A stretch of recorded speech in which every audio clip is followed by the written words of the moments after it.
this week's ACCP Emergency Medicine PRN Journal Club presentation.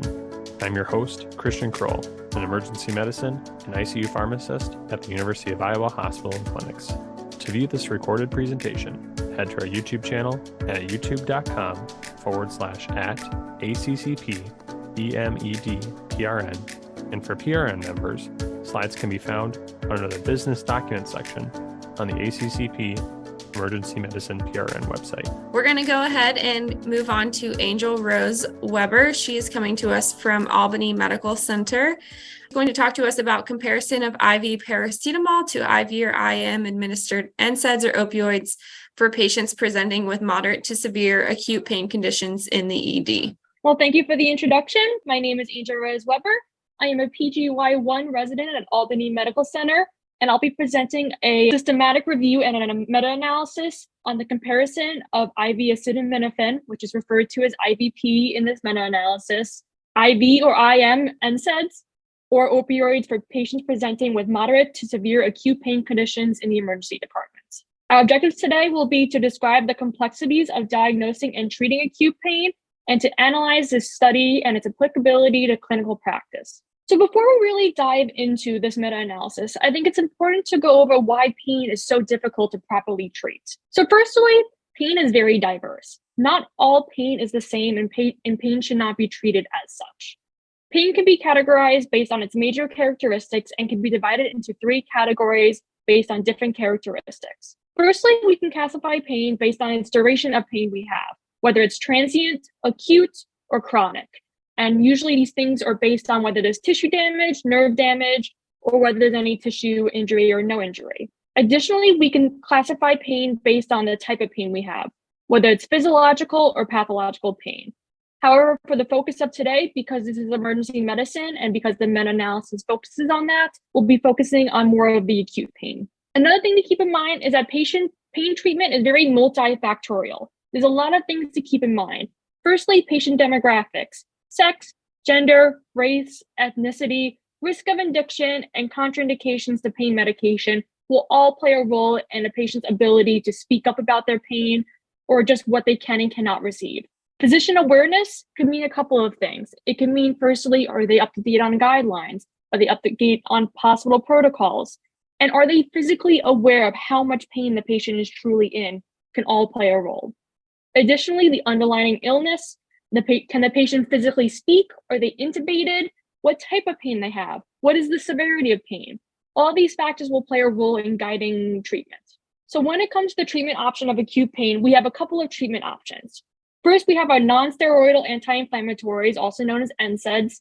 These are great options because they're available PO, IM, and IV, but they have a lot of contraindications that can limit its use and some nasty side effects. When it comes to Tylenol, Tylenol is available PO, IV, and even rectally. There's a lot of really good implementations for that, but the IV formulation tends to be a little bit more expensive than oral options. And then opioids, as we know, is one of our big heavy hitters when it comes to pain management.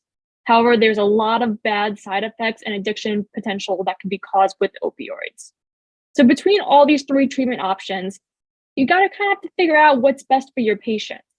The American College of Emergency Physicians had a policy statement on this. Their policy statement is a little vague, but it starts with choosing an agent that's a non-opioid agent originally for acute pain conditions. If you do choose NSAIDs, you should choose them based on their analgesic ceiling dosing and prescribe them at the lowest effective and shortest duration possible. They do recommend IV acetaminophen as an alternative. However, they do mention that if you do choose opioids, you really want to go over the risk and harms and counsel the patient appropriately for this pain conditions. So why this meta-analysis? We have all these options for pain medications, but why this specific study? So prior to this meta-analysis, there was a 2016 systematic review reporting on the use of IVP in acute pain presentations to the ED. Since that study, 23 relevant trials have then been released. And this review focuses more specifically on the IV and IM route rather than the PO route or any other miscellaneous route that may lead to heterogeneity in data.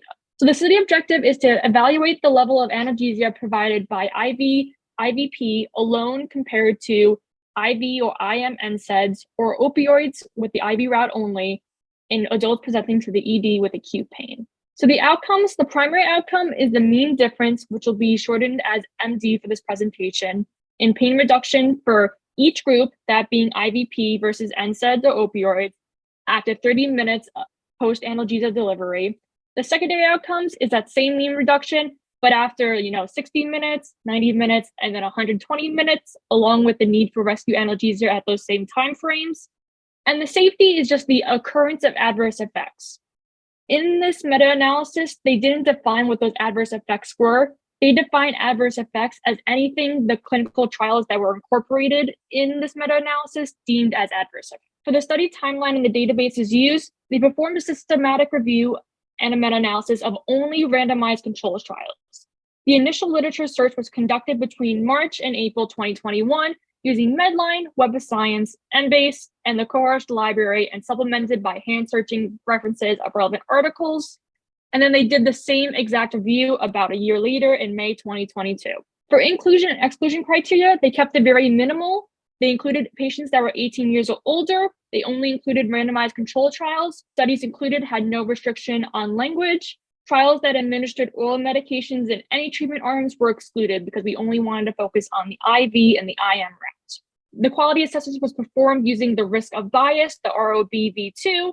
This approach involved the consideration of within study risk of bias, heterogeneity, directness of evidence, precision of effect, and overall the risk of publication biases.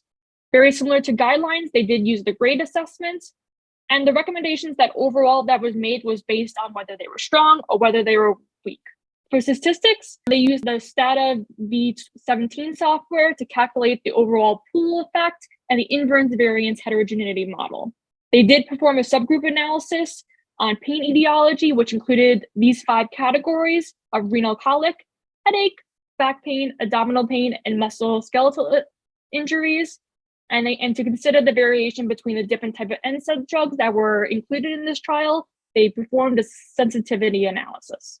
So for our actual trial selection, originally, after they went through all their databases twice, they originally found 3,869 records, all these trials that could potentially be included in the meta-analysis. So first, when they had all these 3,000 different studies, they first screened them based on the title and the abstract. And from that, 3,829 of those trials were excluded. So they only had 40 trials left that they can really analyze the rest of it to see if it was applicable to their study objective. So when they had 40, they excluded 13 of these trials, and they ended up with 27 for the systematic review and 24 for the meta-analysis. Reasons for exclusion included failure to include primary outcomes, the trial medications that were a part of the trial were not intended for the study protocol, medications might have been given by the oral route, or trials that were not randomized control trials. Some reasons why there were 27 included in the systematic review and only 24 in the meta-analysis was some of them had a high rate of heterogeneity that precluded it from it being in the meta-analysis. So for the primary outcome, overall, there was no significant difference between pain reduction after 30 minutes of post-analgesia between the IVP group and opioids. However, it is important to note that although the primary outcome wasn't significant, there was a high degree of heterogeneity. You can see that all those I-square values are very much significant. And possible reasons for that could be pain etiology, the different dosage of medications, the different type of NSAIDs, and just the different administration techniques that might have been implemented at different institutions. So as we dive into the secondary outcomes, one secondary outcome that was significant was pain reduction between IVP and NSAIDs at time equals 60 minutes. One thing that's important to note, even though we had 24 trials included in the meta-analysis, only 5 of those trials were actually included in the secondary outcome, just because the rest of the trials didn't look at specifically IVP versus NSAIDs at time equals 60 minutes. We can see based on this plot that it is statistically significant, but once again, we're only really basing it on 5 studies, only 2 of which actually showed statistical significance. Another secondary outcome that had a significant result was the need for rescue analgesia for IVP versus NSAIDs at time equals 30 minutes. Although we had a couple more trials that were included, you are able to see that it is still statistically in favor that NSAIDs did not need more rescue analgesia than IVP. But once again, it's important to note that not all of the 24 trials actually showed showed this, and not all 24 of those trials were actually included in this secondary outcome analysis. So this data suggests that maybe NSAIDs may be the preferred agents over IVP. However, where does IV opioids play a role in this comparison? So when we think of opioids, we think of those nasty adverse effects. And a lot of the trials in the meta-analysis actually did look at these adverse effects. And overall, there was a statistically significant increase in adverse effects compared to opioids than with IVP. There were 50% fewer adverse effects reported in patients receiving IVP than compared to those receiving opioids. But once again, the study didn't really define what adverse effects were. They included that anything that was deemed adverse effects in clinical trials that was included was an adverse effect of this meta-analysis. So the adverse effects could be as mild as headaches, but can be as extreme as an overdose, theoretically.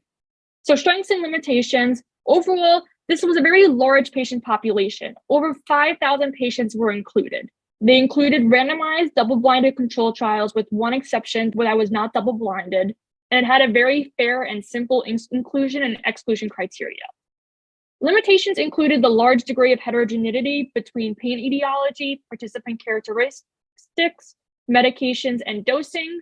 Additionally, a lot of these trials, although the meta-analysis had a large sample size, they were small and single-centered. There was no standardization between the adverse effects reported, which only 21 trials reported adverse effects, and there's no direct comparisons between NSAIDs and opioids.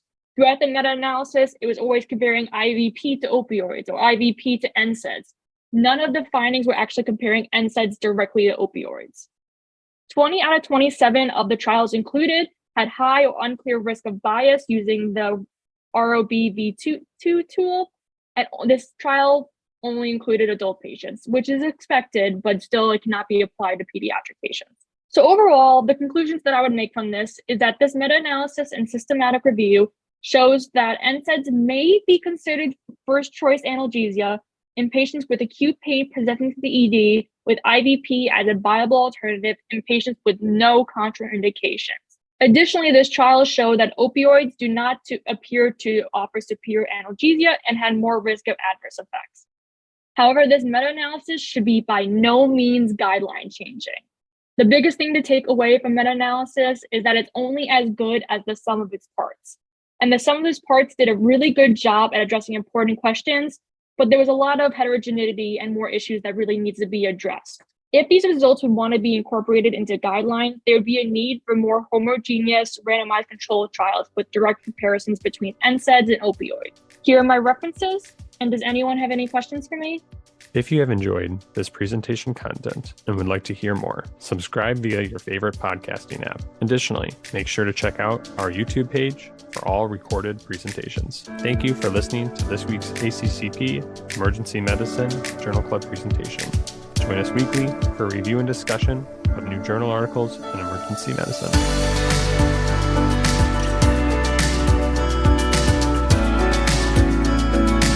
This podcast provides general information only and does not offer individualized medical or professional healthcare services, including pharmaceutical advice.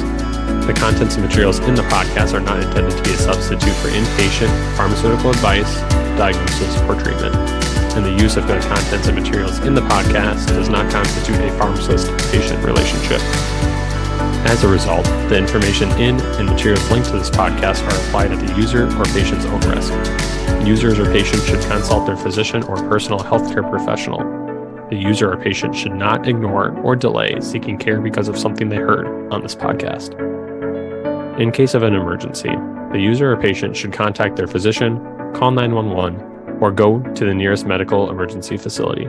The views and statements expressed on this podcast are those of the host and guest and should not be interpreted to reflect the official position or policy of ACCP or the Emergency Medicine PRN.